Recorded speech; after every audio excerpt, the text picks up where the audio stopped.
Tomorrow Never Knows with me, Bob Wilson, and Sir Warren Brown of the Beatles Kingdom.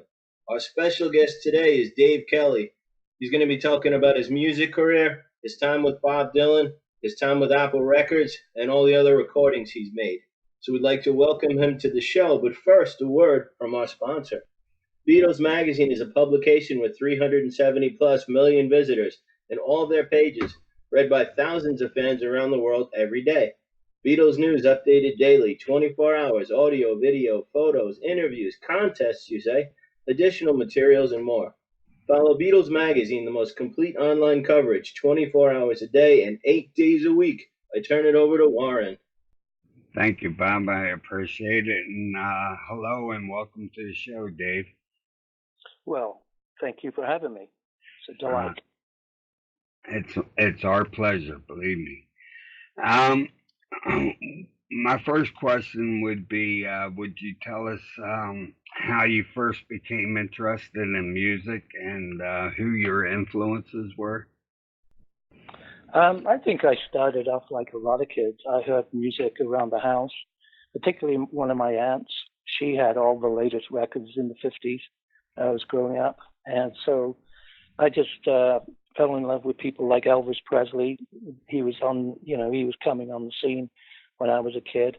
And then the Beatles just changed my life forever. So growing up, listening to the Beatles and really wanting to play music because of them, it was incredible because later when I was a teenager, I was maybe 18, 19, the Beatles had a contest in England to find talent that they were going to sign to their record label, Apple Records.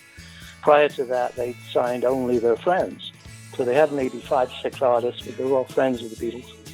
And so the media, the press in England, had given them a hard time because it wasn't really like a real record label as far as the press was concerned, because they hadn't signed anybody outside of their friendship. So they did this contest, and lo and behold, my band, I had a band that, wrote the songs, sang, was a singer and a guitarist, and, had these guys that were really nice enough to join me, and we worked together for maybe about 6 months, and then the contest came along, and we entered it. We couldn't believe it was our first band. Everybody in the band was our first band ever. First batch of songs I ever wrote, and we won. So that was like a dream come true.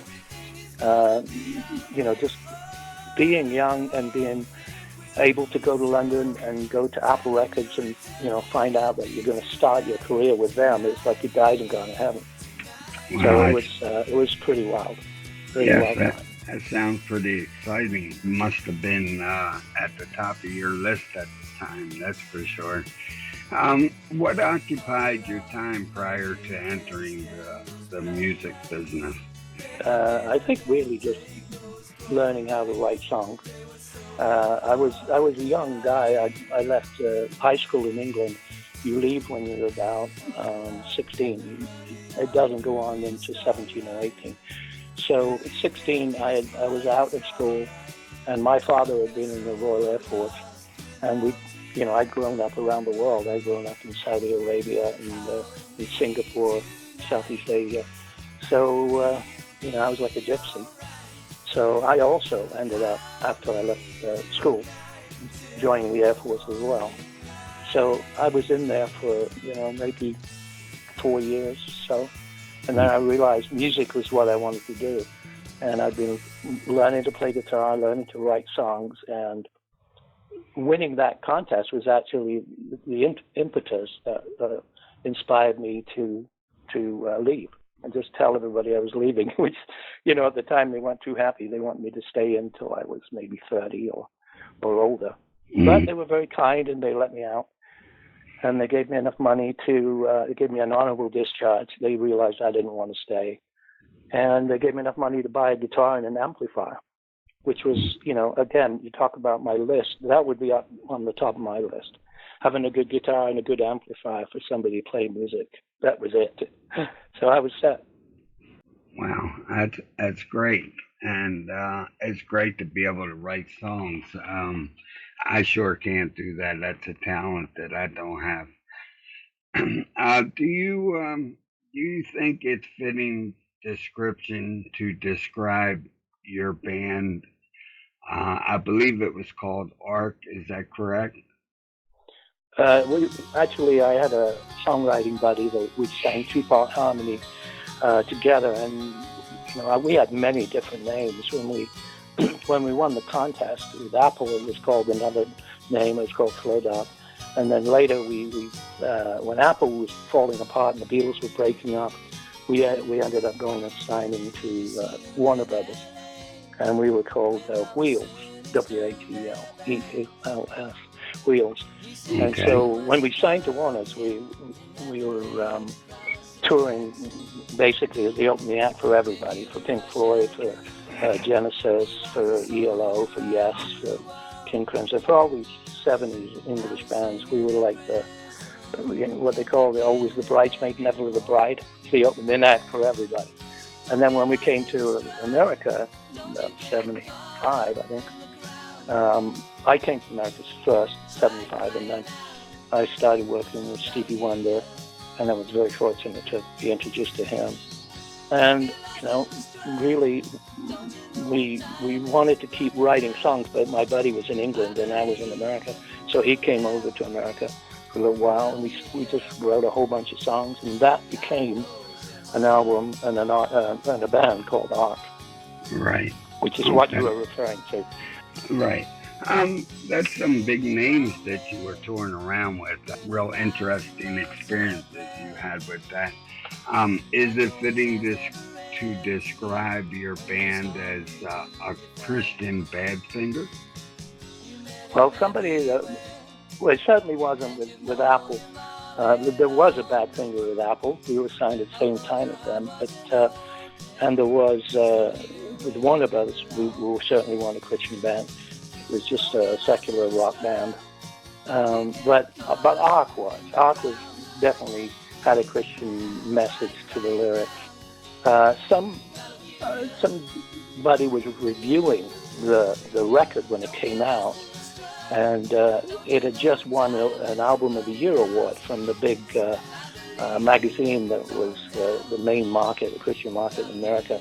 Had a magazine called Campus Life magazine, and they had awarded it as Album of the Year award. And somebody else was reviewing it and said that it's kind of like Christian Badfinger, which we always thought was really funny, because after Arc, when it, it didn't last a long time because the record company unfortunately didn't last very long.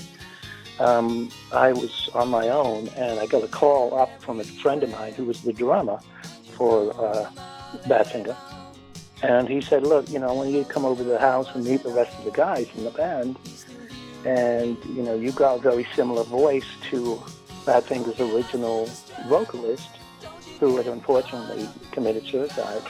So they were without that guy, and so I went up to their house up in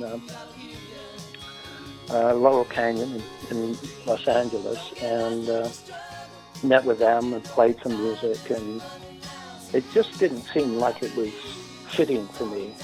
And I decided, this is not worth me continuing with this. I just think I have too many other things that I think would be, right for me to do. And immediately, literally the day after or so after I decided that wasn't going to be worth spending more time going there and working with them. Right. Now, understand, they hadn't offered me the job, but the drummer and the bass player wanted me to join. And so I'm still mulling it over. And then I get a call from someone who's a good friend, and he said, "Listen, Bob Dylan wants to meet you. Can I pick you up and bring you over to where he is?" So that sort of, I didn't have to make any mind on that. I realized if I got to go meet Bob Dylan, that's ridiculous. Of course I'm going to go meet him. So that was fantastic. And he had just done an album called Slow Train Coming. Right. And he was getting a lot of bad press because it's known as his Christian album. He just, was just wonderful. Just right. Spent a couple of minutes with me. He had been listening to the record I'd made with Arc, and I was a little embarrassed by that. But he was great, and we started. I became his right-hand guy for a while. Okay. With you mentioning Bob Dylan, I'm going to hand it over to the Bulldog. But I do have a comment. Being compared to Badfinger, to me, is an honor. Of course. Badfinger is a great band, and no question about it. yeah, being compared to them is great. And I'm going to let Bulldog start barking at you, and I'll get back to you sooner or later here. Okay. You mentioned that Bob Dylan sent for you. I was wondering if Michael Canfield had anything to do with that, and you could talk about that maybe a little bit more in depth. Yeah, Mike Canfield, who was a friend of mine that I'd been helping with when he was being sort of sued for a book he wrote on the JFK, the very first book on the JFK assassination. When he had written it and got it published, he got shut down by the company. They basically told his publishing company, no, you can't publish this book. We're going to sue this man, and we'll sue you. And he got in a lot of trouble. He lost his home, and my wife and I put him up in our home for a while that was happening. And so Mike and I got to be pretty good friends, and he shared all the stuff that he had found to do with the JFK assassination, all his materials, all his research stuff. And so it wasn't really strange to get a call from him because we talked periodically, and we all were a member of the same church, a church called the Vineyard in Los Angeles. And so when he called me up, the last thing I thought he was going to talk to me about was Dylan. Of course, I knew that Dylan had currently become a Christian, and he was somewhere in the church. He would be there occasionally. But then when he said, no, I need to come pick you up, he wants to see you right now, I was, like anybody, I was blown away. He said, would you be willing to do that? Would you be willing to come and meet him? And, like it was an option that I could say no. It was crazy. So I laughed and I said, absolutely, of course. Are you kidding me? So we went over there, and he took me to his rehearsal hall, which is in Santa Monica, right next to another famous building that Muhammad Ali had. That it was his training facility. So it was a massive building. It had 2 floors and had a big stage in it and a big room. You could have a nightclub in there. And I went over to the back, and he was in the corner in a little room that had records, wall-to-wall vinyl albums, all the way up to the ceiling. I mean, he had jazz records, folk records, blues records, everything you could imagine was in there.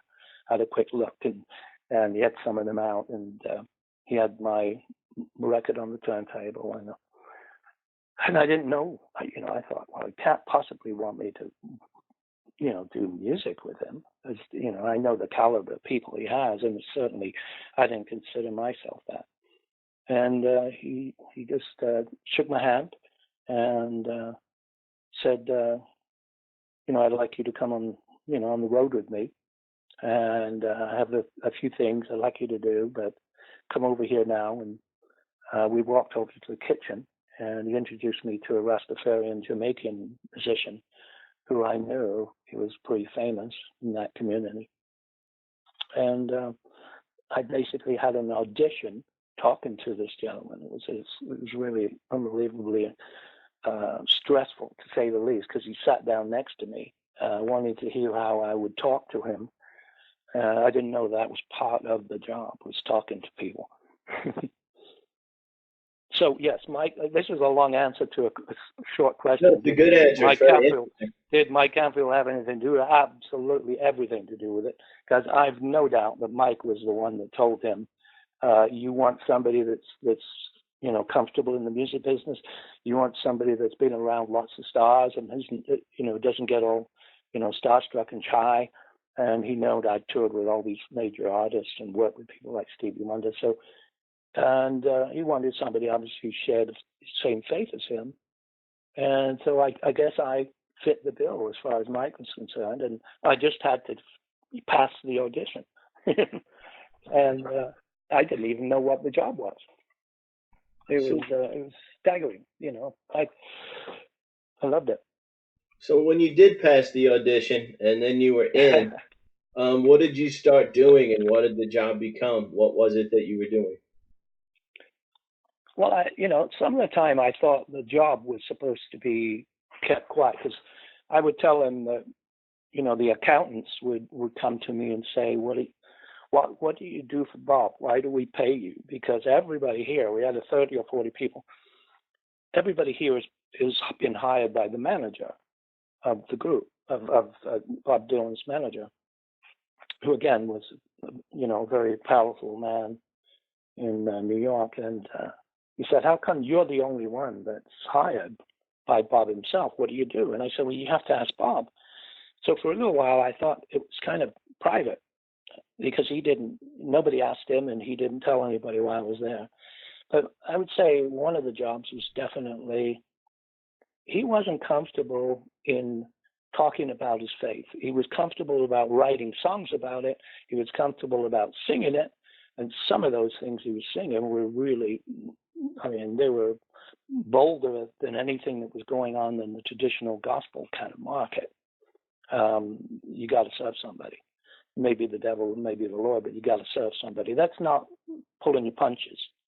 So he was pretty bold in his faith, but privately, one-on-one, he didn't seem really like he wanted to have to talk to the musicians in the band or the crew or even some of the media people that came around. So early on, I realized part of that job was to understand what he wanted said, what he didn't want said, what he wanted to convey, but what he also wanted to make sure people didn't think the wrong things. For instance, there was a group called Jews for Jesus, and you would think, well, Bob's a Jewish person. He definitely seems to be talking about Jesus all the time in his music. Surely he's supportive of Jews for Jesus, but actual fact it wasn't, and it wasn't necessarily a faith thing. It was more of politics and how they went about what they did. He didn't approve, so he didn't want me to give anybody the impression that that's what he was involved in. So I would say early on it was talking to people, first the band and then the crew.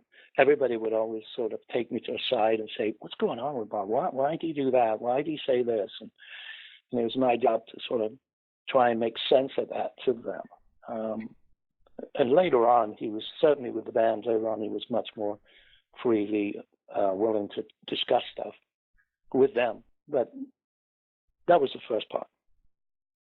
Now, as you were coming in, these Warfield Theater shows were about to happen. They're now legendary. Could you, for someone who maybe never heard of it, some of the younger people could you tell us a little bit about what the Warfield Theater was and what was going on with these shows and how they were unique? Well, probably in many ways they were unique, but one of the first things that were unique was when I was told that we were going to San Francisco for the first dates and that we wouldn't leave for 14 days. I mean, that's, if somebody comes into town that's famous artists, they maybe play one night, 2 nights, possibly 3 nights, but usually it's 1 or 2 nights, and then they're gone to another city. To be 14 nights in the same city seemed to me as something I've never, ever experienced. It's like having a residency in Las Vegas, they do that now, but back then, no, 1 night, 2 nights, that's a lot. So that kind of threw me, and then I realized that San Francisco was really the core of a lot of Dylan fans were there. Bill Graham, he was the #1 promoter in America. He was doing the tour, and he had set up San Francisco to be a music capital. And so he had a lot of those venues around the Winterland and all these incredible venues. So Bill Graham, I guess, had put the word out, and the tickets had come in sufficient to stay there 14 nights. And that's unusual, but because people wanted to see him, that's where we ended up. And, that in itself was unusual because every night I'm seeing him playing, and every night's different. I had never worked with anybody that was so different every night, because he's such an artist in the truest sense of art. I mean, he really is creating in the moment. He wasn't really, in rehearsals. We had rehearsals, which made me wonder afterwards why we had rehearsals, because it was almost like he was making it up in the moment, depending on how he felt. And I mean arrangements to the songs. The poor band, they were always constantly terrified that he was going to change something and they were going to have to follow him. That meant they had to be absolutely the best in the world at doing what they're doing, drumming, playing bass, playing keyboards, and they were. And by and large, I would say almost in every single case, they were paying enough attention to him that they could let him go wherever he felt like going musically. And I think they begun to understand that he's an artist. He's not a performer. He's not like the Eagles. You go and see the Eagles every single night. They take pride in it sounding exactly like the album. You won't even hear a different solo. You won't hear a different note. You won't hear different melody lines. Nothing. Everything's exactly the same, because that's what they believe their audience wants to hear. And they may well be right. Who am I to say otherwise? But with Bob, it's the opposite. He's just going to be honest, and he's going to tell you he's got a song he's going to express something to, but what he's feeling on a Wednesday about that song turns out is different what he's feeling on a Friday. His face is the same, but his sense of expression would always be different. It would be something to see. It was quite awe-inspiring. So those 14 nights were quite amazing in the sense that everybody and their grandmother, from the movie stars, pop stars, TV stars, sports stars, would turn up and would be lined up outside his dressing room, like they were waiting for the bathroom. And I'd walk down the hallway and I'd walk past all these people, famous people, and it was amazing to me that they would just walk in to a dressing room because they're famous, You're Eric Clapton. Why don't you just go in? Why are you asking me if you'll see me soon? See you soon? I don't know. Sure. But so I just walk in because that was my job, to spend most of the time just with him alone, often in a dressing room or, in a rehearsal room or in an airport or whatever and it was a spectacle, to say the least. And the music was quite inspiring, because he had these gospel singers that just make, give you goosebumps, make the hairs on your back of your neck stand up. And so, but can I counter that? There was a death threat every single night. Somebody would send in, either leave a message somewhere at the front, of the theater, or they would fax it in, because that was back in the days of faxes. And, younger audiences, like some of my kids, don't even know what a fax is. It was a very short-lived thing, I guess, but it was the way we got messages. And people would just say, if you mention Jesus tonight, we will kill you. Which, frightened an awful lot of the people that knew about that this was going on. Pretty much everybody knew it was going on. And they would be worried about how were they going to kill him? Because they would believe that these people were going to kill him and that they could kill him. And they would think, well, what if they kill him? What if they blow up the hotel? We're all in the hotel. We had 2 floors of this hotel.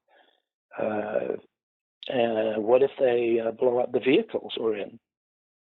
What if they blow up the stage? What if they shoot him when I'm standing next to him? That kind of thing, people would say. Well, what a way to go.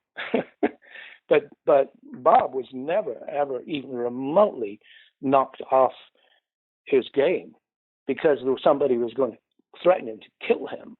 And I have never worked with anybody that would have stuck around. All the most famous people I've worked with over the years, and there have been many, there's not one I can think back to that would have stuck around and done a show if there'd been a death threat. It would have been canceled right there and then. Not Bob. Nope. Well, not even nervous. Sorry. I didn't mean to interrupt you. It seemed kind of funny, though, that some people were saying they doubted his conversion. How could you doubt his conversion when he was standing up to the kind of opposition that you're describing? Well, for one, I think most of those people didn't realize that he was doing that. But it does, from the inside looking out, it seems, so ridiculous that they don't know how hard it was for him. He didn't have anybody supporting him at all, except maybe the girlfriend that had refused to live with him because she had become a new convert. Other than her being supportive, I would say the record company, not even remotely supportive, even the crew. The band was slightly different because they'd been hired for their skills and they were all in awe of him. But I would say half the band were probably a little, not particularly interested in anything he's singing about. They just liked the music and probably liked playing with him because he was a delight to play with, clearly. But there was nobody there. I think that's partly why he had hired me, so that there was at least somebody there that he knew he could talk to about these things. The music industry, his record company, the musicians, the media particularly. And I thought it was the most horrific thing when I saw, of all the people, the Christian community and the Christian media were absolutely not believing this for a second. They didn't want Christians going to the show. They didn't want them buying his records. I mean, they had no idea just how ridiculously amazing this was, that what this man had to fight through and continue to fight through on a business, on a personal level, on his family level. They had no idea. It just used to make me so angry that they didn't even bother to try and find out. It wasn't until years later that people would ask me and say, "So I was thinking this. You were there? Do you tell me why?" And I would, why it was real, how it was real. I'd tell them, and they would, "I had no idea, no idea. We would have supported him if we'd known that. Well, he shouldn't have needed that. Should have supported him anyway." Can I ask, if it's an appropriate question? I know he spoke a lot about it publicly, but can you describe, as they say in a nutshell, Dylan's conversion experience from the way you understand it? Well, I honestly, I wasn't there, so I don't know, because that already happened when I got to meet him. But he obviously he was a member of his. You know how it happened. I mean, initially it was his girlfriend, and she had him at least agree to go and have a couple of these pastors from our church, co-pastors really. It wasn't the main pastor. Come to his house and talk to him, and it seemed like he was, well studied in the Old Testament, particularly because he quotes a lot from that in his songs over the years. And so I think they answered all his questions. And I think at that point, he was really honestly searching for a truth that he had not found. And I wasn't even privy to specifically how this change happened. But clearly it did, and it was probably a very private thing, and I can't even imagine that the core of it has ever really been known, other than maybe one person was there, and I'm sure they wouldn't talk about it because it's a very, very private thing. But certainly it happened enough that he was willing to go through some studies, some biblical studies, just basic, kind of like Sunday school. Basic stories in the Bible and Old Testament stories and gospel message and things like that. And so he had a basic understanding of Scripture. But understand, this is a man that had maybe made this decision, this momentous decision. And 3 months later, he's recording songs like, "You Got to Serve Somebody." He was like what we would call in that world a baby Christian. You wouldn't expect him to go out and sing hymns to Christian audience. You certainly wouldn't expect him to go out there like he was the prophet Isaiah or somebody, or Moses. But that's what he did, because that was his character. He's all about the truth. And as soon as he gets it, he's going to tell everybody about it. He's not going to hide it. He's not going to hold it back. So I think that conversion may have been very private, but clearly the church group that he was pulled into to answer questions had a lot to do with nurturing it. And certainly he knew Mike through it, and that's how he knew me. I don't know if you had anything specific in mind in that No, I question. wanted to just pick your thoughts and see what you wanted to say, were comfortable saying. I don't like to pry if anything was, said not was personal. But I know in public, in an article I read, it quoted him directly. So I thought it was interesting, and that's from his, at least the article, was a major publication. But paraphrasing it, he said he was in his home and he felt a hand on his shoulder, if I remember correctly. And he said Jesus was in the room, and he heard a voice say, whether audibly or in his heart, I'm unsure, but why are you resisting me? And Dylan said, I'm not resisting you. And the Lord said, if you're not following me, you're resisting me. And that was part that he had said in public, and I always found that very interesting. It reminds me a bit of St. Paul. Well, it definitely makes much more sense than anything else I've heard, because I would have believed that Bob being the way he is, it would have to happen one-on-one like that. It couldn't come from a testimony from somebody else. It wouldn't have come from anybody persuading him of logic or reason or any of that. It would have to be a profound one-on-one experience, like you said, like Paul in Damascus. And further, some people, I apologize. Some people had quoted him as saying that the room he was in shook. I'm not sure as much I am as the quote that I, alluded to a second ago.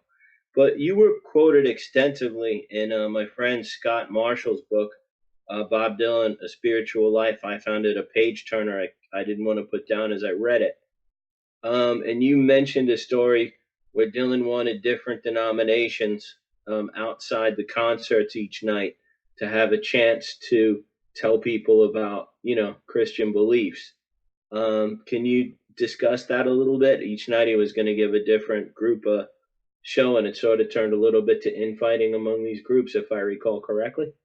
Yeah, I mean, I've been interviewed for 3 different books, at least 3 different books I know about that have talked about different things. That one definitely discussed that. But thank you, by the way. I didn't know that book had ever come out. I remember being interviewed by him many years ago, Scott Marshall, but I didn't even know it had been published. So I appreciate that, Bob, because now I've been able to get a hold of a copy of it.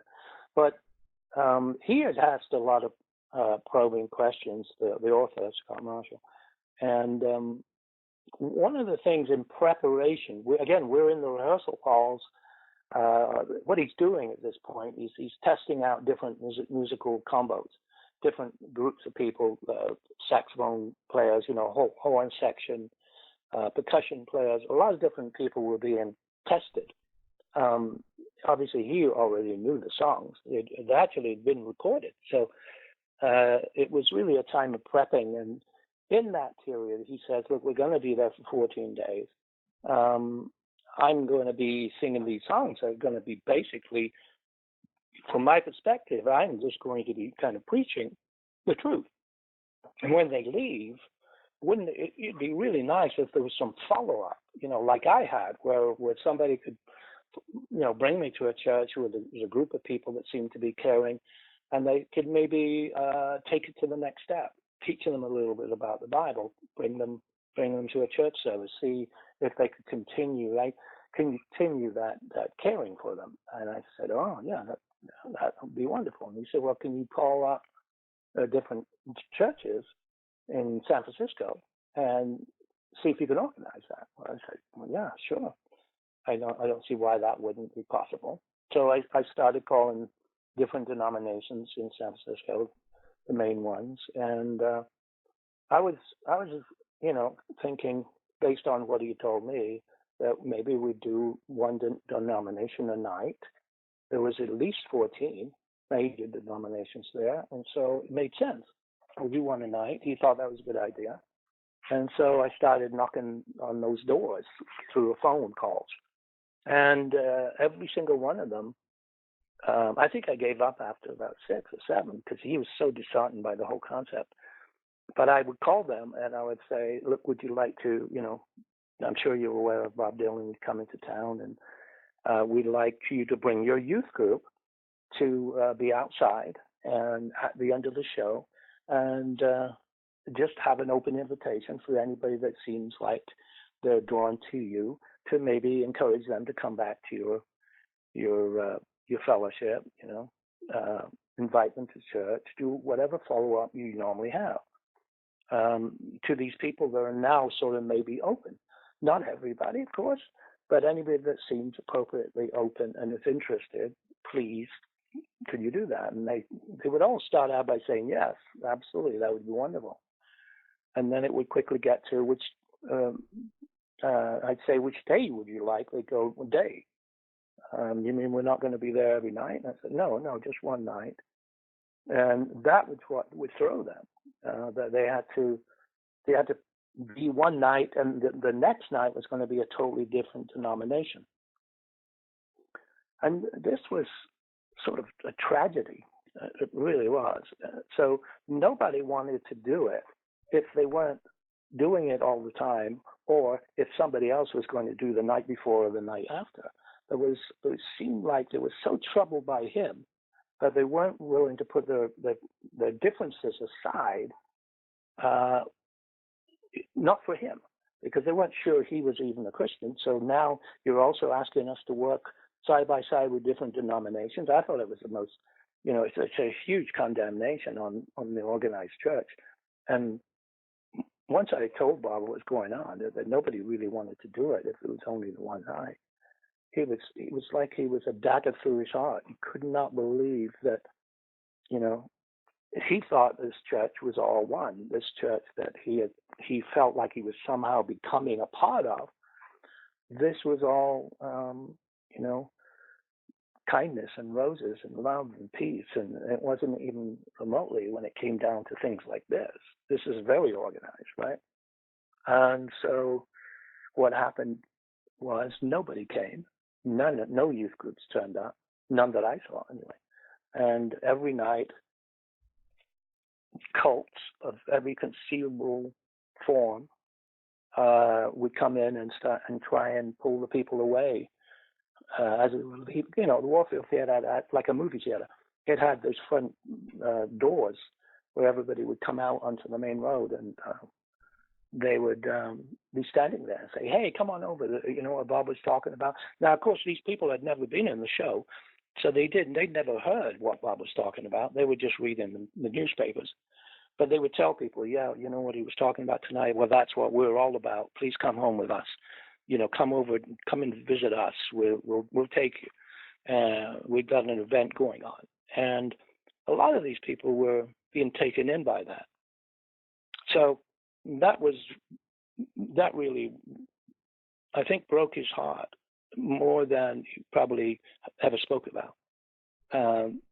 So much so he would send me outside once he found out what was going on from other people. He was being told. He'd send me outside and give me his badge and say, okay, go out there and tell people you I sent you out here, and counter what they're saying.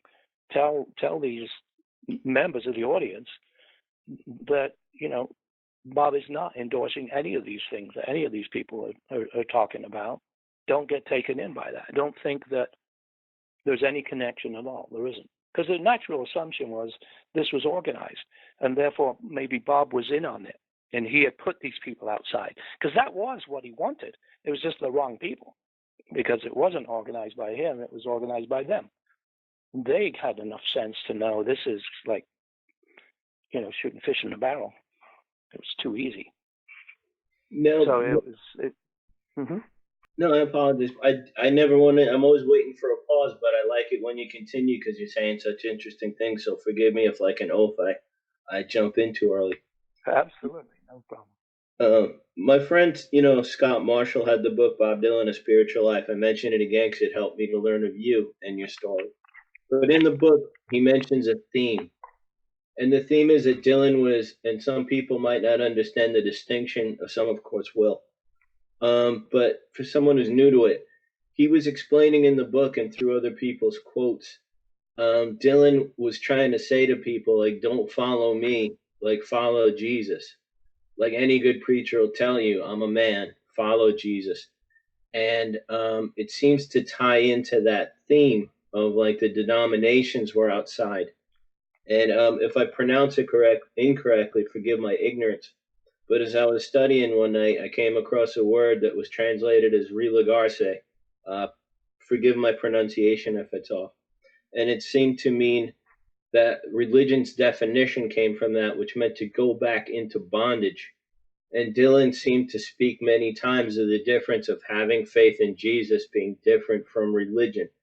Am I correct in your assessment of him and in even the way he was let down by the denominations being there?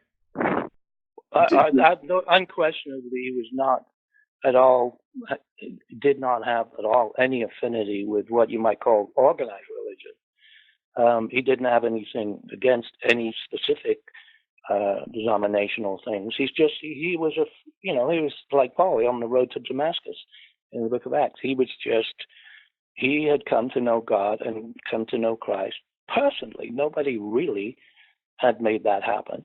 That was a spiritual experience. So he was not attaching himself to any organized group. And if there's, 223 denominations that all differ with each other, that doesn't bode well for somebody like him. He's like, who do I join? He only found himself in the Vineyard at the time. Vineyard was really a non-denominational church. It was open to a number of different interpretations without forcing you to have to think of it one way. Those kinds of churches did eventually become denominational in their choices of what they wanted and what they accepted, what they didn't. But at the time, it was a very free form. They used to call it, the music that came out of those churches, Jesus music, the Jesus movement. But it really reflected a freedom of expression that was being guided directly. There wasn't a sort of priest-type person in the middle. There wasn't somebody standing there saying, the only things you're going to know, you're never going to hear from God except through me.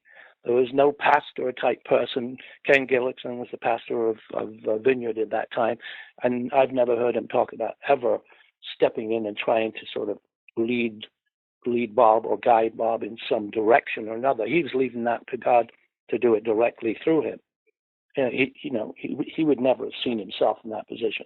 So Bob didn't have anybody like that was trying to get him to join a club. Otherwise, he probably wouldn't have joined. No, definitely wouldn't have joined, because that's wasn't what happened. He wasn't joining a church.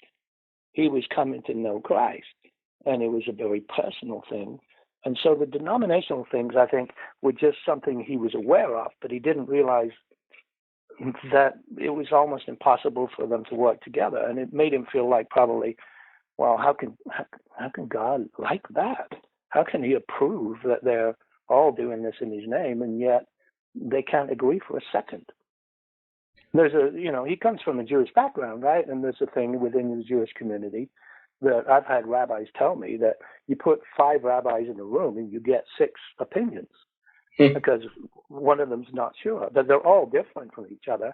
And that was considered not necessarily an indictment. It was considered a thing that it's okay. Everybody's allowed to be guided and inspired their own way. And I think that's the background that Bob came from, and he felt very comfortable with it. And I think the denominations could have probably had a chance to participate in his work. Bob was kind of like an Old Testament prophet. He wasn't like a New Testament pastor. He was like an Old Testament prophet. He really was. He was fire and brimstone. It's like, it's all or nothing. This it's black and white. There's no gray. I think that there was a time when we were in Arizona State University after San Francisco, and it was the end of some dates, and I think the first phase of the tour, and the students were screaming and yelling abusive things. I couldn't quite hear them. I'm standing in the wings on the side of the stage. And at that point, Bob had not really spoken, like preachy type stuff. He just introduced a song, maybe, that's it. He let the music do the speaking. He put his work and his heart into the lyrics of the songs, and he didn't want to mess with that. it was as good as he could say it in the song. There's no point saying anything else, except at this point they were starting to really be abusive. Like, you're a liar, you're lying, And I know that somebody must have said liar loud enough, because he stopped the show, terrified the man. I mean, right in the middle of the song. Stop. Puts his hands out, and he looks at him and he says, why are you calling me a liar? I've never lied to you. I've never done anything but tell you the truth. I told you the answer was blowing in the wind, and it was. I told you, what was it, blowing in the wind? What was the other one, Bob? I told you the times are changing, and they are. And then the third one, he said, now I'm telling you, you got to serve somebody, and you do. So those 3 quotes in a row, it was just amazing. I told you the answer was blowing in the wind, and it was. I told you the times are changing, and they are. And now I'm telling you, you got to serve somebody, and you do. And you could hear a pin drop. We're talking a rowdy college student, most of them drunk. Silence. And everybody's looking in absolute shock. Bob spoke. Everybody's looking. He's actually speaking. And this is what he said. Whoa. So from that point on, he never looked back. I mean, it just got to be wilder and better. And it was amazing to me. So it was clear to him, this is honesty. I've always been honest with you. Why would you ever think I would not be speaking truth as I see it? Why would you? You don't have to believe me. I don't want you to follow me, because they had been following him. They had a fanatical following, probably, in many ways more fanatical than even the Beatles following, because the Beatles fanaticism was in the teen years, when they were sort of a teeny band, when they were, literally teenagers themselves. But Bob's following was a much more mature audience, very least a student audience, all the way up, to young adulthood. So these people weren't like fanatical, like they were infatuated with him. These guys thought he was their leader. They were following what he had to say. They were following his guidance on life and politics and everything. And suddenly now he's given them guidance on spiritual matters. They just didn't know what to do with it. They couldn't, there has to be something wrong here. What happened? How could this be right? This can't be truth, surely. Bam. Well, like it was. He had said, I'm paraphrasing from memory, but he said, "Oh, they were telling me I'm a prophet," and I said, "I'm no prophet." When he was singing the old songs, and then he said, "I told them about Jesus," and then they said, "You're no prophet." With a little humor, he said that. But yeah. Well, yeah, he had all kinds of people telling him all kinds of things, but that's his sense of humor. It's like what I say is probably. I mean, he was prophetic in the sense he was booming and loud and very, very confident, and he was just simply, "Here I am, kill me." He knew all the prophets had been killed in the Old Testament. As far as we know, every one of them were killed. So he knew that was probably a price he could have to pay, but it didn't matter, because to him, it was always about the truth, finding the truth. And every time he would find a bit of truth, political truth, so that he would expose the hypocrisy or any other kind of hypocrisy in business or culture, he would expose it, because he'd say, "I found the truth. Let me tell you. Let me show you it. Let me write something about it," and be sort of sometimes humorous about it, but I'm really saying there's something very wrong here, And so he didn't change. He was always, always doing that. Now he's doing it with spiritual truth, because he had some. He never had any before. And many people, as a Christian, I look at it as I was engrafted into Judaism. In other words, a Messiah came from Israel who brought forth the Messiah. So I'm very sympathetic to the Jewish people for their suffering, for the Holocaust, and such. It's the last thing, it's one of the most heartbreaking things I can think of. As a Christian, I love those people. I love that land. Many came at Dylan because, in a sense, I would look at it from my humble point of view as he fulfilled his Judaism. So he didn't abandon his Judaism when he would go to his son's bar mitzvah, or he would visit Israel, or he would go to churches, synagogues. and such. To me, it was a natural extension from my own point of view to see someone trying to learn more about the Judaism, and he still attested his Christian faith while he was doing that from things I've read and his songs. Could you speak a little bit to that, if you Well, follow my train of I thought? well, I think Bob had always been somewhat of a biblical scholar. There's quotes throughout his entire corpus, all of his songs. You know, he's forever making those comments. So clearly, he had heard a lot. His mother was quite devout, Orthodox Jewish lady, and so he understood the stories. He understood the sense of morality. He understood also that there wasn't a temple anymore. He understood that within Judaism there had become a more synagogue culture rather than a temple culture that's biblical. There was no there was no thing to follow except the current rabbinic teachings, of which there were many, and I think he was aware of many of them. But Judaism isn't anything like Christianity in the sense that it's divided into tiny little segments that all have variations in belief. I mean, it's really simply 3 or 4 groups, and I think he was probably more likely to have met Jewish people in the music industry who are by and large, not all, of course, but by and large are sort of nominal in their orthodoxness. The businessmen first and foremost, and were very good at it. But he probably understood that for him Judaism wasn't answering the questions he had, and he'd never really, I think, ever studied in the traditional sense. So later, because he had already done that with a small Christian group, he hadn't really studied. He hadn't spent years at a biblical college or anything. He'd just done a few weeks of general overview of the Bible and the New Testament.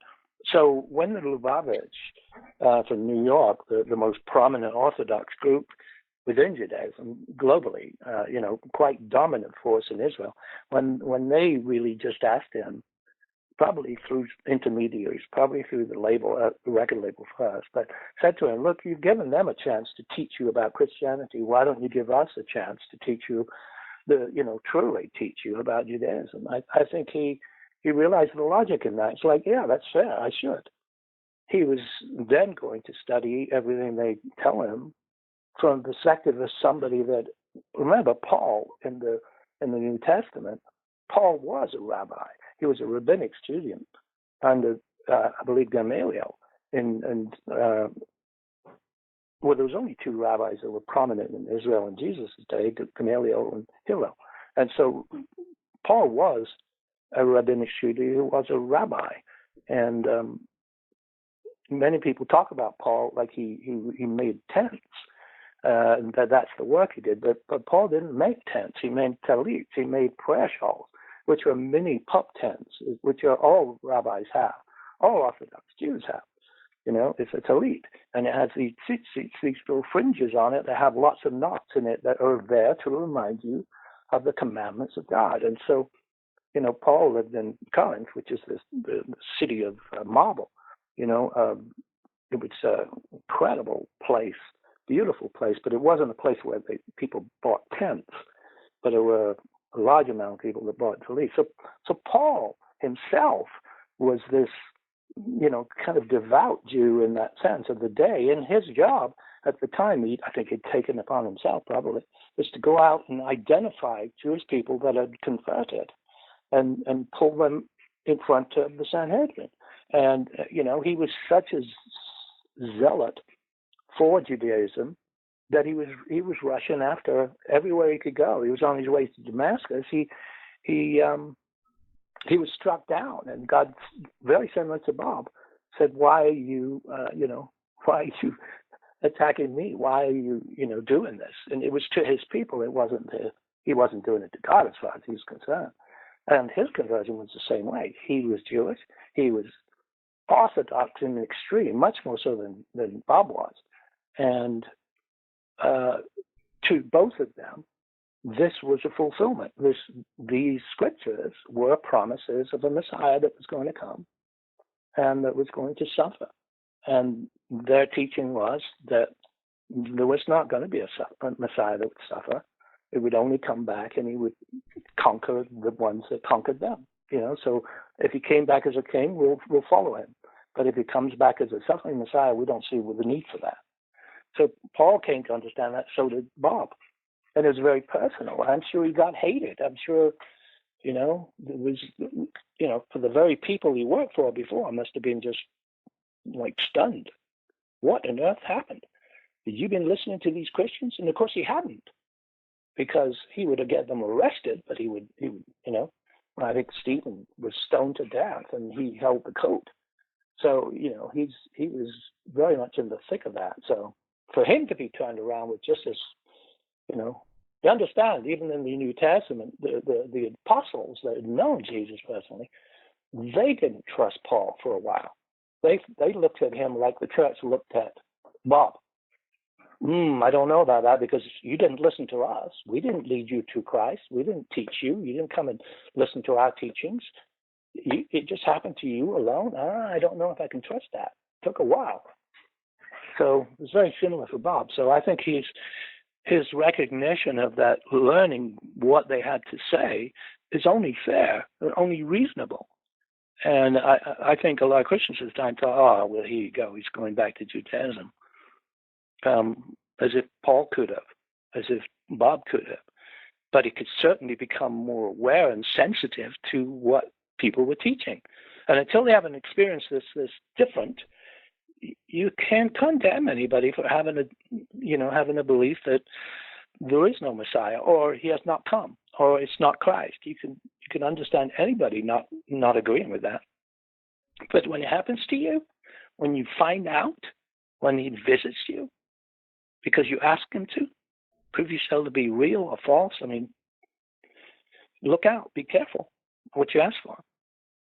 And I think Bob was at that point in his life where he said, enough already. If you're real, you need to show me yourself. And I don't know if he was expecting that to actually happen, but I think he was willing and honest enough to say, if it does, if you do show yourself, I will follow you, and I will tell everybody about you, because everybody needs to know. Well, Did that answer the question? Absolutely, it answered it well, and I like the insights that you shared in there too. Please always don't hold back and do that. When he put Tempest out, it was really his last studio album of original songs. The album title track, Tempest, was about the Titanic going down. It seemed an allegory for society. And in the song itself, he was singing about the watchman, and in the past he'd been all along the watchtower, the concept of the Old Testament watchman who has an obligation to warn the city if danger is coming at the cost of his life if he doesn't do that. And in Tempest, he's saying the watchman was reading the book of Revelation, and had tears in his eyes. That whole album to me was just as Christian as the first three that came out. I was wondering if in the things you hear him say, if you agree. Like, to me, he came out and said to Bill Flanagan said to him when he made Christmas in the Heart, you sound like a believer when you sing a certain song on the album. I think it was A Little Town of Bethlehem, if I'm correct. And Dylan answered, I am a believer. And at the end of Scott's book, Bob Dylan, A Spiritual Life, Bob's ex-wife, said to him, so where do you stand? He interviewed her, and he had a Bible, and he said, I believe the whole Bible, so he kind of attested his faith. Most of the time when people write about Dylan and try to push one way or another, it's like they're pushing an agenda, and a lot of the people who are quoted and stuff don't agree with the stories, like T-Bone Burnett. So I don't want to go too long with the question, but I think you see where I'm going with it. I think he's as much a believer today as he was at that time. No, unquestionably. I think the difference that, he gets people bombarding him with things, and they all have agendas, but so do the Christians, by and large, have agendas. They have agendas based on whatever they've studied up to that point, whatever they know up to that point, however much they've got secondhand up to that point. But at the end of the day, it's all firsthand. It's what happened to you. Has your life been changed? Have you discovered this to be true, or you believe in somebody else that says it's true? With Bob, you're talking to a man that's actually had that experience. And there's many of us around the world that have had that experience. But you're talking to somebody that's had that. You can't take that away from him. You never take that away from him. You'll get him to have all kinds of conversations with you, but at the end of the day, he's not necessarily going to be supportive of whatever your agenda might be. It's because it's not his. It's not fair to expect him to be on your agenda because you have that interpretation, say, of religion, or you have that interpretation of politics, or you have that interpretation of culture. You cannot expect him to line up with that. He's just going to be honest about himself because, he's not wanting people to have an experience with a church. He's not wanting them to even have an experience with a book. The book, I know people that are PhDs that know this book, this Bible, inside out, and they've never even come close ever in their life to having a real experience like Bob had, or like I had, or like many people I know have had. Right. Their experience, their relationship is with literature, with history, with quotes. And that's hollow. When you talk to Bob, you better not be talking to him about scripture because you've studied it and you've learned it. You better be having a discussion about it because you found a way to make it like your part of your life, because he will hold your feet to the fire. Hypocrites are not somebody he's got much patience with. And I've seen that happen, So he's just saying, I'm being honest. Go check it out for yourself.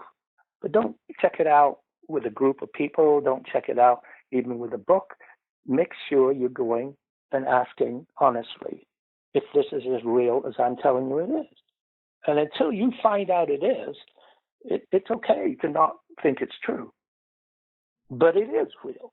And one day you'll find out. Amen. And it's funny. Before I ask my next question, I wanted to digress a bit, if I may be. If you may permit. You mentioned Mike Canfield. I just wanted to mention, although in that lawsuit he got himself in a pickle, that it turned out that the person suing him was E. Howard Hunt. And at the time, Hunt had denied being in Dallas when Kennedy was killed.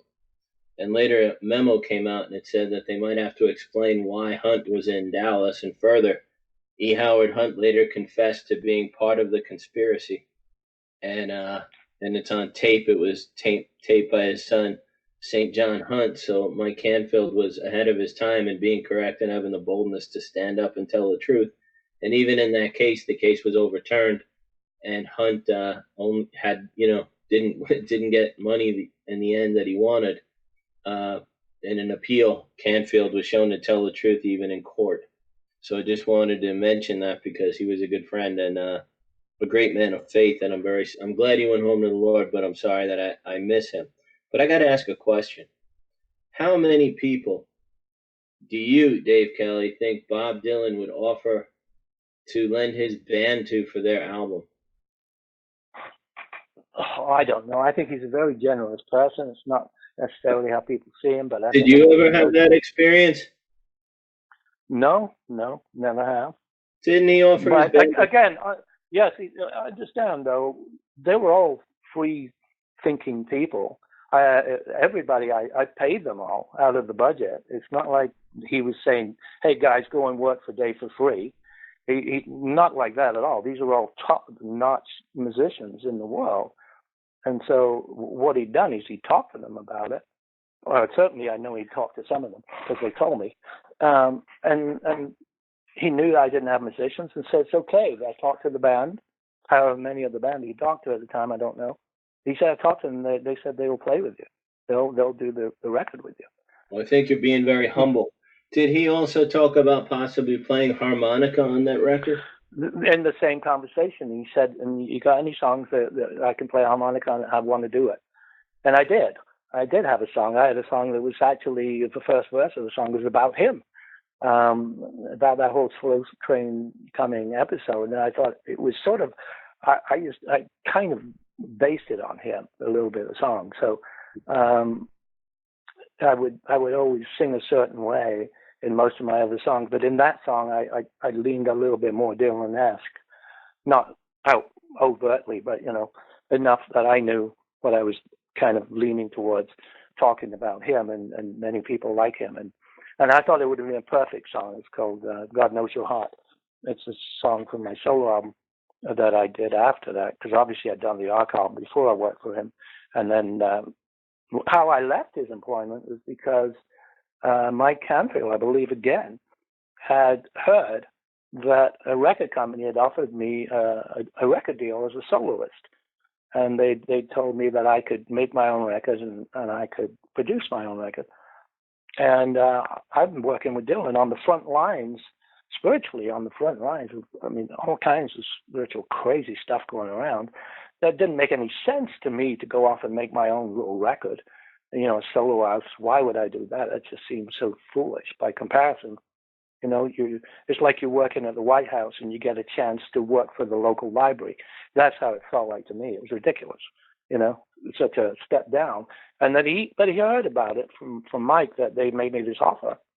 And I had said no. And he came over to me and he said, I heard about this. And I went, I'm getting ready to apologize, right? And I say, it's okay, it's okay, Bob. I'm not considering doing. Don't worry. I don't put myself ahead of you. This is where it's all happening right now. And he said, no. He leans forward and said, no, Dave, you got to do it. And then I'm like taken aback. I got to do it? What? I think from his perspective, again, as an artist, he knew I had songs that I wanted to sing. He knew that I had things and people I needed to reach. Nowhere near like him, of course, but I think he took it as being, no, if you've got stuff you have to say it. Don't put it away and ignore it because of me. That's what I think the feeling was. Because, that true artist in him is going to, no, if you've got songs you want to sing and you need to sing, go sing them. And that's when I said, well, I don't even have any musicians. It's not going to be me and an acoustic guitar. And that's when he told me, no. I talked to them and go play with them. Can you name some of the musicians on the album?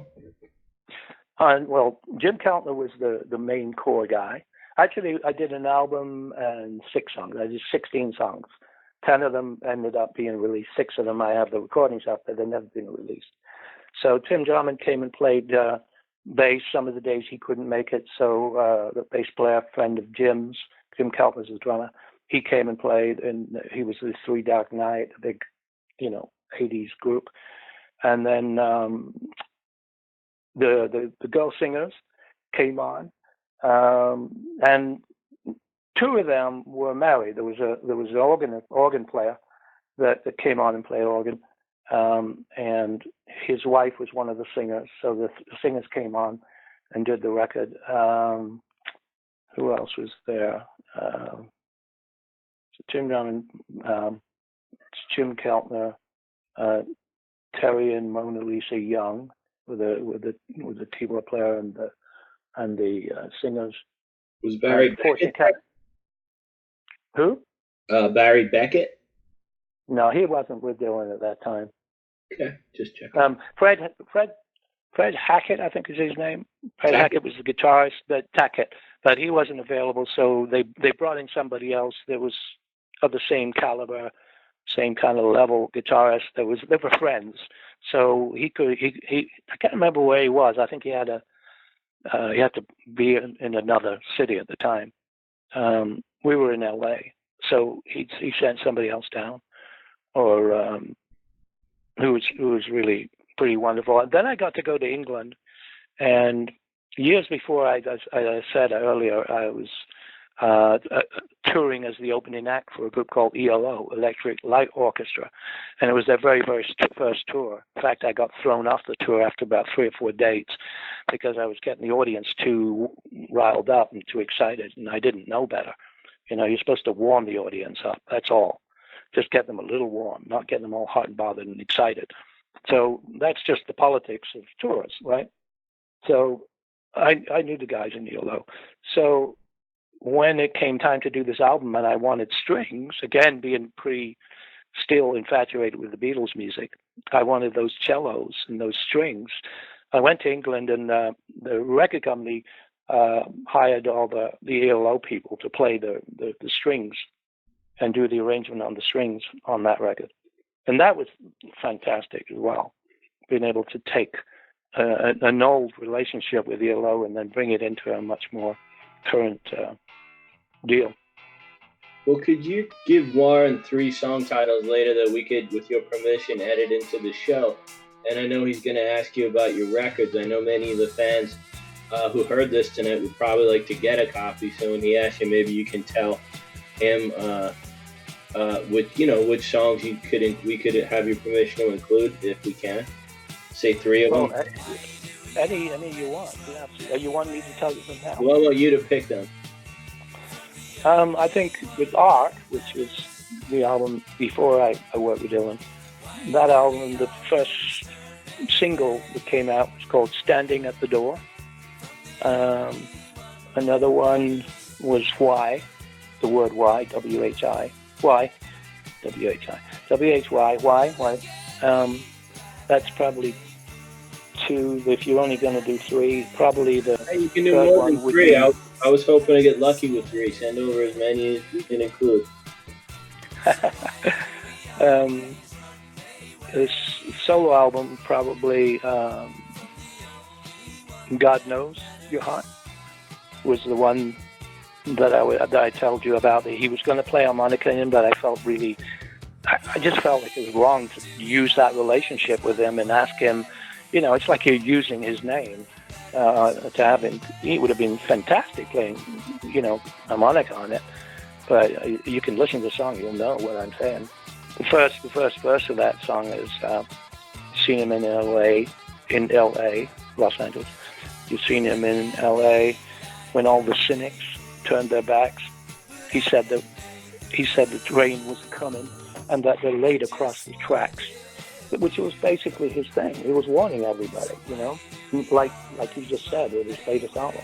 He's warning everybody, the world's falling apart. You need to get your life together.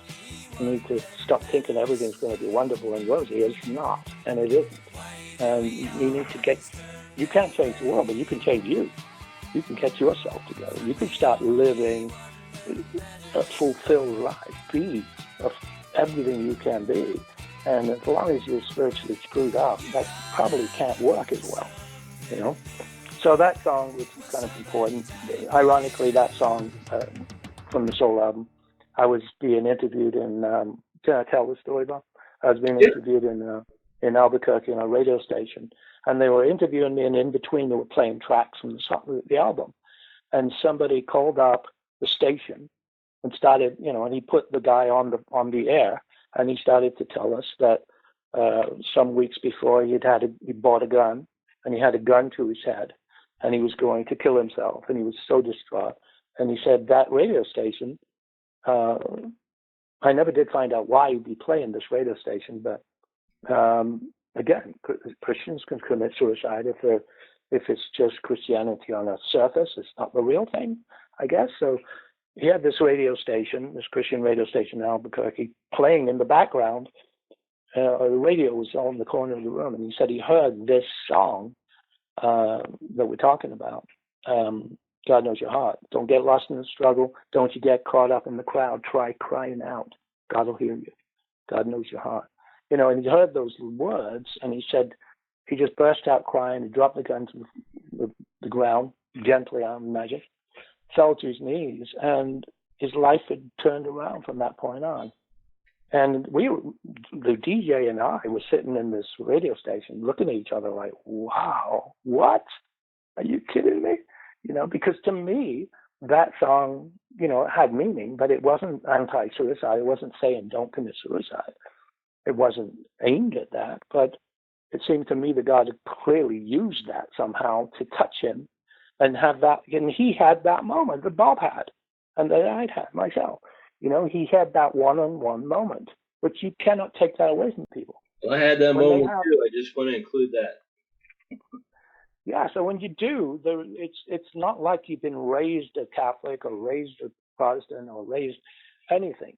It's irrelevant what people have taught you your entire life. It's in that moment you realize the difference between the existence of a spiritual realm to life and a spiritual realm to your being that you may never have been in touch with. You may have even denied its existence and thought you were just a physical body. But that day, whatever it is that causes that to happen, that one day when you realize you do have a spirit and it has an existence, and it is deeper than anything physical you've learned. Your whole life previously seems almost a waste of time. Of course it isn't, but it feels like it by comparison. But when the day you discover that spirit is real, that God is real, that you are a created being, that you have some other part to you that you've always sensed was there, and now you come face to face with it. And then, that's what that guy had. He probably had never had that real spiritual experience before. So many of us never have. Maybe because nobody's told us that we could. No, mine didn't come from a testimony. I don't really think Bob's was due to anything anybody said to him. It's just that in his life, he was at that point where he was ready to accept truth if the truth was there, and it was different than he believed before. He was ready, and he found out that it was true. And so where could he go? He had to continue, no matter whether they're going to try and kill him every day of the week or not. It doesn't matter. You found that, and you can live, 4 or 5 years and suddenly discover that, or you could live, 70 or 80 years and barely ever discover it because you're not ready. Nobody's going to force it on you. You have to be ready. If you're ready, you need to go to God. You need to ask Him if you're ready, because don't be playing with this. This is real life and death stuff. You have to be willing to say, if you're there, if you're real, if you do really care about me, if you do love me, show me. Help me understand that to be true. And then stand back and wait. Because if you're honest and if you're really serious and not playing around, your life will be changed forever. Amen. What a wonderfully spoken summation, and what a beautiful testimony to your song to have been used in that way to save a life. But when you get together with Warren, if he's our tech, I'm like useless when it comes to the tech side of this. And he's also a wonderfully talented graphic artist, and he inserts video with our interviews, and the way he puts pictures in is very creative, and he has a great eye for it. So if you can get those songs to him and you guys maybe can exchange some contact info, I'd like to put those songs in the show with your permission. And I'm going to turn over to Warren. I think he's also going to ask where some of the people can get a hold of these albums that you made. So I hand it over to my very talented co-host, Warren. Thanks, Bulldog. I appreciate it. Dave, I got a question that we touched on earlier. What is the difference between Apple Records and Warner Brother Records? Oh, I think the difference, well, at least the difference for me, was different than the difference between the record companies. One, Apple Records was really, it was unusual in the sense that it was a record company owned by a very famous group. And everybody that worked there were pretty much people they knew or friends of friends. And it was a very family-orientated endeavor. But it wasn't like many record companies. It's not corporate. It became a little bit like that. And that's partly what broke them all up, was becoming corporate. There was a gentleman called Alan Klein, who was a New York businessman that came in, and, in some ways he was trying to help. In other ways, it caused great rifts between them. So being at the label, for me, it was difficult because I never got to record, because the head of the label had left. By the time I went to London to collect on this contract, this guy, Peter Asher, he'd already left and gone to America. He knew the label was falling apart. He didn't think the Alan Klein connection, the business connection, was going to be a good one. So he left and he went back to America, and he went with James Taylor, who was on the label. Somebody he got signed to the label, and he took him coincidentally to Warner Brothers in America.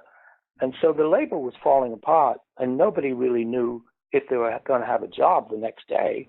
A lot of people were being fired, not by the Beatles, by this businessman, Alan Klein.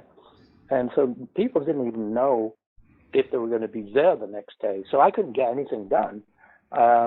We met a few really great people there. That some of them, like, for instance, I did get to recording Abbey Road much later, but with the Beatles engineer, the one that had done Abbey Road and also did all the solo albums of each of the Beatles. But when they were breaking up, it became real obvious that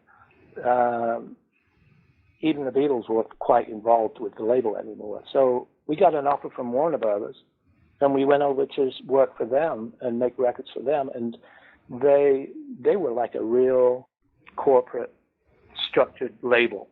Everything was very serious, and all the financing and all the contracts were, 60 pages.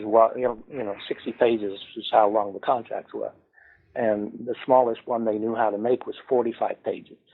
So it was like a different thing. You're working for a business, and again, ironically, we get to Warner Brothers, and within maybe 6 months of being signed to Warner Brothers, all the heads of the labels left Warner Brothers and set up their own label, a rival record label. So we were left with Warner Brothers new people that didn't know who we were, didn't know why we were on the label. So it became, it was much nicer to be even just around Apple people. I did, again, not exactly the same time, but later I got a chance to go to parties and things, and that was always wonderful because they'd be there, or they'd be there alone. They wouldn't be, I don't think I ever went to a party where two of them were at the same time. So I did not know, neither did anybody else, that they were breaking up. Everybody learned about that later, right? This is the end of '69. So the big difference, I think, was it was a great idea, Apple Records. It was meant to be much more artist-friendly, and in some ways it was. But it wasn't really, it didn't have any business people running it, so it was probably not profitable. Yeah, when the shows were going on at the Warfield, Harrison was in town and was supposed to have dinner with Dylan. Harrison didn't come. Can you explain why? Well, I don't know why George Harrison wasn't there when we got there. When I got to the hotel, I was next to Bob, and we went up to the front desk, and they said, and he asked him, could you call George and tell him I'm here? He was expecting for us to go and to, maybe have coffee but maybe even a dinner, but definitely sit down and eat, and have George come down because he knew he was there, and come down and sit in the restaurant that they have nearby. And the people behind the desk looked at Bob like, why? How would you not know this? But George, he checked out this morning before you got here, and Bob was like, it's about as shocked as I ever saw him. This threw him for a loop. It's like he couldn't understand why they had already supposed to be conversation, and George had already left. All right, Dave, can you please tell us about details about any of charities that you have, if you would be so kind to do that? Well, currently the charity that I work with the most is an educational charity for underprivileged kids, particularly educating them in music. We do two things. We go in different countries around the world. We actually work through church leaders, particularly the worship music church leaders, and they identify for us underprivileged kids that want to play music, and we arrange to get them free instruments, many times guitars. We work with a lot of the guitar companies around the world, and we make sure that they get a guitar. And then I also go in with teaching on how to use the guitar and how to create music. So that we're trying to give them a voice, a musical voice that they didn't have or didn't know they had, by giving them an instrument and teaching them how to use it and teaching them how to compose with it. And I do that through, primarily that charity is, I have a book that teaches this. I have a free one that we give away to all these kids all around the world, and we have a paid one for the more advanced writers. And that basically is secretofsongwriting.com. All one word, secret, SECRET of OF, songwriting, SONGWRITING.com. WilburyGeorge.com. And Wow. there's another website, So that's the charitable side. And that's just incredible for me because I just love being able to help kids that didn't know how to play or could never afford a guitar. We make sure that they get one. And they don't just be left with a guitar. We teach them how to play it and how to write songs with it. Wow, that sounds like a great charity. It's really just the non-profit side of what I do. So it's I've been teaching songwriting for many years, so now I don't just teach it to people that already know how to play. I teach it to kids that don't know how to play, and help them find the voice in them, to have a musical voice. Yeah, that's great stuff there. It's good information. I appreciate that. What I do is I raise the money two ways. I raise the money through those records that we've been talking about, which are many years old now, the Ark album and my solo album, Dave Kelly album, and also through selling of the advanced book on how to write songs. So I use the sales that come in from those to divert back into this work of identifying kids, not always just little kids, but teens as well. Right. That's how I raise the money, through the records and through the books. Wow, that sounds great. That sounds really good to me. Bob touched on this a little earlier, but can you tell us about the records you made and which are still available? Well, there's two that come from that era. The one that I made right before I worked with Bob Dylan, and then the one he had me go and leave to make it, afterwards. So the first one's the group was called Ark, and both of these albums have been remastered and reissued, and you can get them on. You can actually go and listen to them for free. You don't have to buy them. Obviously, if you did buy them, the money's going to go into this charity we just talked about. But the Ark one, we couldn't get the word Ark, so we used Ark the Rock Band, all one word. Ark, A-R-K, the Rock Band. .bandcamp. Bandcamp is the name of the site. BANDCAMP.com. That's the Ark album. As I said, you can listen to it for free. You don't have to buy it.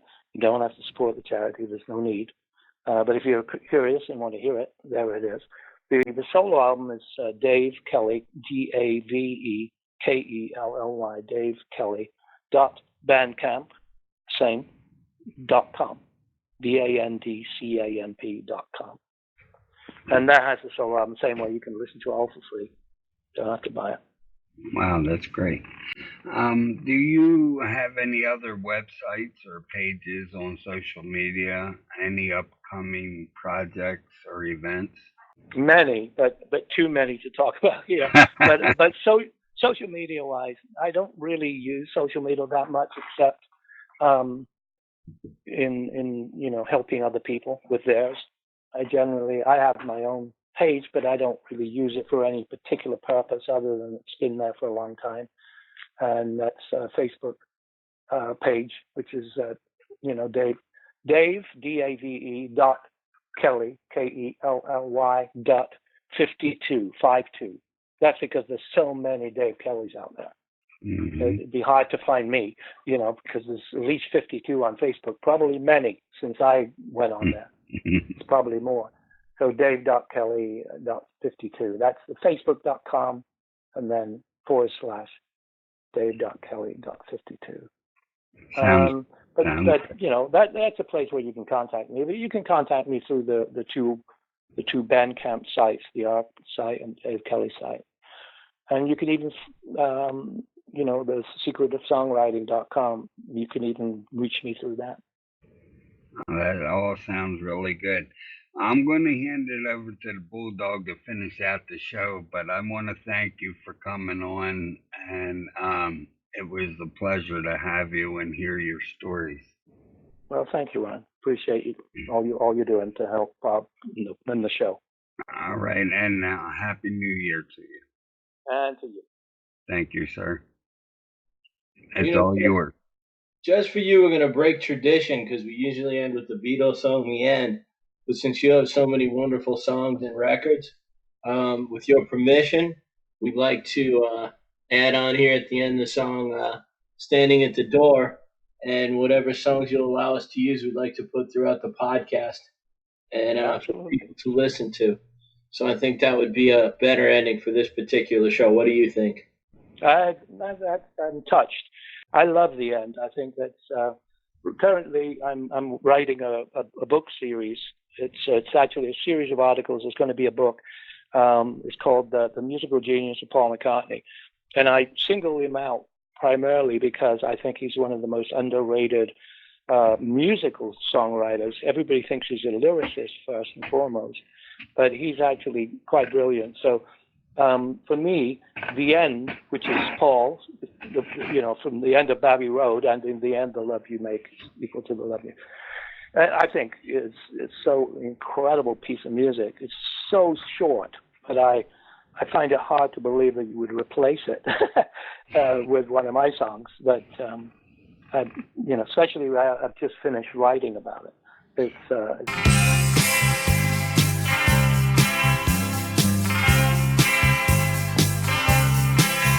The Lord is standing at the door. He only wants to give us more. He only wants to keep us right, alright. The Lord is always ready to receive us, and when He does, He'll never leave us.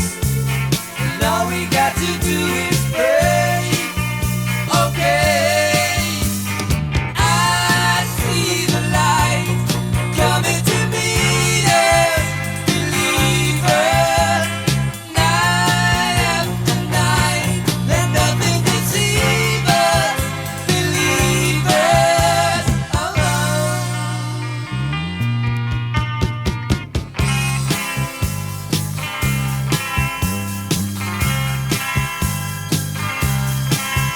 The Lord is standing at the door. He said He'd love to tell you more.